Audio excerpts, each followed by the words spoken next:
J'en étais petit, je disais souvent que je serais quelqu'un de grand. Je voulais être fort, faire le tour du monde et sauver tous les gens. Mais les adultes me disaient toujours: commence déjà par tes devoirs, et tu n'iras pas bien loin si tu ne sais même pas correctement t'asseoir. Je parlais d'écrire, de dessiner, de créer ou jouer devant une grande foule. Je croyais qu'on pouvait toucher les cœurs et le tout en restant super cool. Mais les grandes personnes me répondaient: on vit pas de la poésie, ou encore tu finiras caissier si tu continues avec tes fantaisies. Je voulais être tout, être libre, être vrai, être aimé sans condition. Mais on me répétait que dans la vie il faut faire des concessions. Enfant, je me demandais pourquoi les grands ne regardent jamais le ciel. Adulte, j'ai compris qu'ils baissent les yeux pour survivre avec l'essentiel. J'ai couru après moi sans jamais me rattraper. À force de mes doutes, mon moi finit par s'effacer. Censé devenir unique, j'ai juste appris à paraître. Trop tard pour devenir moi, trop tôt pour disparaître. Trop tard pour devenir moi, trop tôt pour disparaître.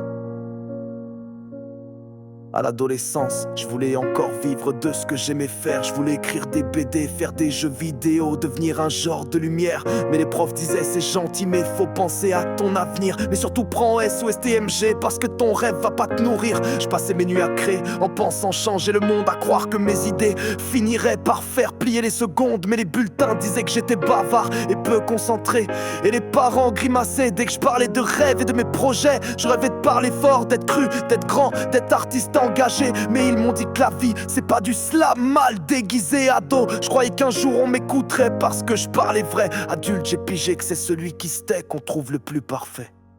J'ai couru après moi sans jamais me rattraper.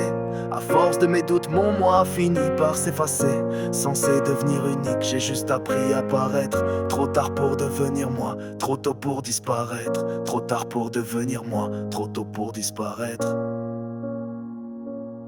Je me disais qu'un jour j'allais claquer la porte et tout recommencer, que je pourrais vivre pour moi sans devoir sans cesse m'excuser. Mais le réveil sonne tôt, les factures tombent, les promesses sont mortes, et je remets mes envies au placard. Juste après, derrière moi, avoir fermé la porte. Je pensais pouvoir encore changer de route, créer, sortir du décor, qu'il n'y avait pas d'âge pour grandir en vrai, ni de honte à rêver encore. Mais les recruteurs veulent un CV, pas des flammes dans les yeux, et les proches disent: fais comme tout le monde, arrête de croire aux vœux. Je me répète qu'il est pas trop tard, qu'il suffit d'un pas, d'un projet. Mais je sais qu'un pas sans soutien s'espère dans un champ de regrets. Jeune, je croyais que la vie commençait dès qu'on se mettait à rêver. Adulte, j'ai compris que c'est en rêvant qu'on commence à s'abîmer.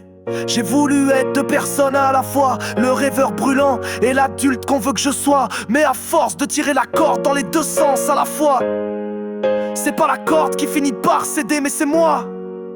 Je me suis vidé à essayer d'être ce qu'on attendait, tout en gardant le feu vivant, caché sous les regrets. Aujourd'hui je porte un masque qui sourit comme il faut, mais quand je l'enlève, ce que je vois est en petits morceaux. J'ai couru après moi sans jamais me rattraper. À force de mes doutes, mon moi a fini par s'effacer. Censé devenir unique, j'ai juste appris à paraître. Trop tard pour devenir moi, trop tôt pour disparaître. Trop tard pour devenir moi, trop tôt pour disparaître. J'ai couru vers un rêve qui ne portait plus mon nom. À force d'y croire seul, je suis devenu mon propre abandon. On me disait: tu verras plus tard, mais j'ai jamais eu le choix. Je ne serai jamais moi, mais le peu qu'il reste va briller une dernière fois. Le peu qu'il reste va briller une dernière fois.